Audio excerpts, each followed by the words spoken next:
Muito obrigada, meus amigos do Brasil.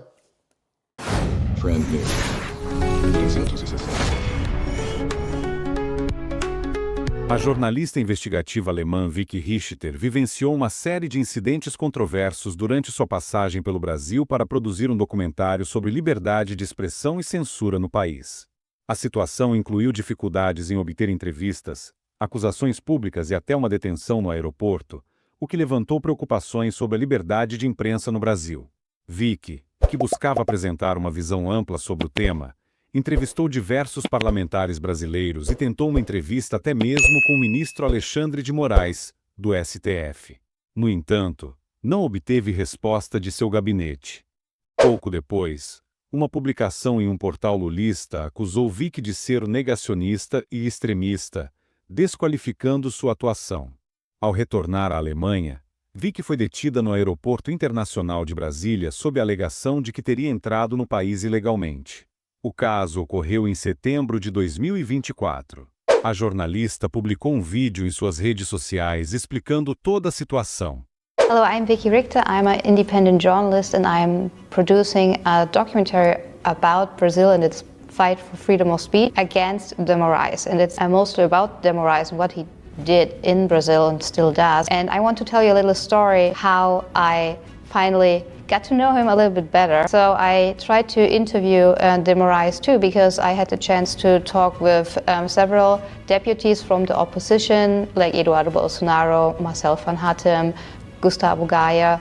And I'm a journalist, so I want to have both sides of the story. So I tried to reach out to the staff from de Moraes, and first I tried to call him. So I tried to call de Moraes' office out of a official office from a deputy in Brasilia, and the number was blocked. That was kind of strange. Like, why should a number be blocked to reach the Supreme Court judge?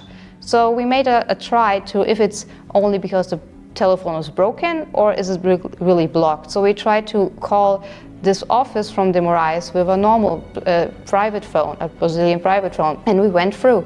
So the number of the deputy is blocked to reach de Moraes, which is, I think, very critical. And we tried to ask the staff to schedule an interview. She said, oh, write us an email. So I wrote an email to de Moraes and asked for an interview because I'm doing the documentary, like I said, and I want to have both sides of the story, because you always have two sides of the truth, and I'm not producing any propaganda, so I want to have both sides. The answer was not really surprising. He didn't answer, but 40 minutes later I got a request from a Forum magazine journalist who wanted to know why I'm doing a documentary about suppressing of freedom of speech in Brazil. And he didn't do anything good, so he just wrote a smear article about me that I'm a Bolsonarista. I'm German, so I can't even be a Bolsonarista. I can't even vote for Bolsonaro, but he framed me as a far-right extremist, as a propagandist, and he didn't really talk with me, but it only took him 40 minutes to make a smear article about me. So now you see how so-called mainstream media journalists do their work. And the next day, that was Friday the 13th, I tried to fly home to the US from Brasilia, and the federal police tried to seize my passport. They said I entered Brazil illegally, which I didn't, because I flew in from Sao Paulo, got my stamp that I entered through customs, everything was fine. Then I flew from Sao Paulo to Brasilia, got my stamp, everything was fine.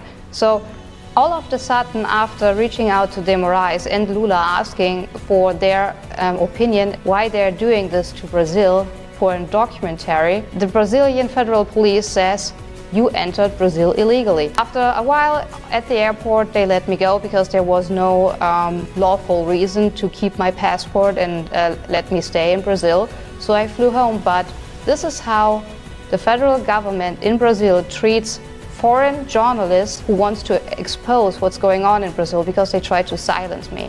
I don't get me silenced, because your voices in Brazil are ready to hurt, and I have to get your word out, because what happens in Brazil can happen everywhere all over the world. So it's very important that the world listens what happens in Brazil. Após o caso viralizar nas redes sociais, Vicky recebeu apoio de diversos brasileiros. Ela agradeceu todo o apoio recebido e denunciou que seu vídeo foi censurado nas redes sociais da Meta. Muito obrigada, meus amigos do Brasil. Thank you, my friends out of Brazil. So that is my most Brazilian Portuguese, what I can say, and I hope I said it right. But first of all, I want to thank you all for your support and your messages, and that you were listening to my video where I was talking about how de Moraes tried to silence me, but he didn't stop. So I got a lot of messages on Instagram, over 60 till 100, even over X, that my video wasn't reachable anymore in Brazil after 20,000 views. You have to hear that. After 20,000 views, my video got censored. And the message which people in Brazil can see when they want to comment my video, or they want to share it, or they want to watch it, it says it's deleted by the creator, or it's got put into private. I didn't delete it, I didn't put it on private, so it's still there, but it's censored by Meta. And that's actually a very funny thing, because we all remember that yesterday Mark Zuckerberg went on Joe Rogan saying that he regrets following Joe Biden's orders to produce censorship and fact-checking on people on his platforms, Facebook, Instagram, and Meta. But obviously, it didn't really change his mind in following his words. Maybe he's doing it in America now because he's afraid that Donald J. Trump and Elon Musk go after him because he was lying and he promised to stop censorshiping and fact-checking. But like I said, this doesn't appear, or this doesn't follow for Brazil. Probably also it won't work for other countries in the Western world, like the UK, Germany, France, all other countries. So, Mr. Zuckerberg, if you go on shows like Joe Rogan and be humble and say, I'm sorry and I will never do it, stand by your words, or just shut up.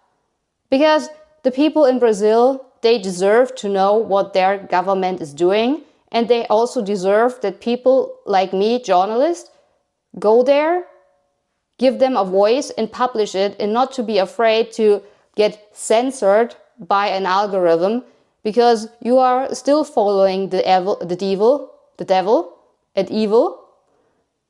Because, okay, you're not following Biden's orders anymore, but you're obviously following de Moraes' orders and Lula's orders in censorshipping my video, and I'm not the only one who gets silenced and censored. So please, Mark Zuckerberg, stand by your words and stop the censorship all over the world in your meetup platforms. And to my Brazilian friends, please still stand tall and fight for your freedoms. Thank you very much.